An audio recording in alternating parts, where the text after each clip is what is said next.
Welcome guys. বোঝেনি তো শহরে থাকি, আগে গ্রামের বাইরে আসলাম। ওই আর বাপের তো মেলা সম্পত্তি, ওই বোঝেন না, তাই আসলাম একটু দেখাতে। এই যে পিছনে আমাদের জায়গা, এই এই এই এই এই সামনে সব আমাদের, মানে BMW কিনে ফেলবো এই মাসের মধ্যে। ও এইদিকে আমার বড় ভাই আবার কাজ সারছে। এই শালা রে, ওরে ওরে ওরে, এ ভাই দাদু ভাই, এ তুই কি করছিস? আমার সারাদিনে কিছু খাতি দাও না, একটু গাঁজা খালি তুমি এসে আমার পিটনে শুরু করার। কি দেখলাম আগে, আমি তো ঘুমাবে না আমার রাত্রি। এই পায়ে চটকা পাতা লেগেছে, এই যে 800 গাছের এই যে এই পাতা ডলছি পাই দেবো তাই।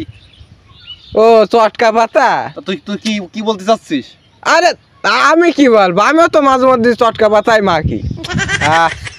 আমি গাঞ্জা ডলছিলাম না। আরে ও কি, আমি ওইসব চিনি নাকি তো? আমি গাঞ্জা ডলছিলাম আমি। এ ভাই, আরে আমি সেটা মিন করতে চাইনি তো। আমি গাঞ্জা ডলছি না। দাঁড়া তুই, দাঁড়াই দাঁড়াই দাঁড়াই।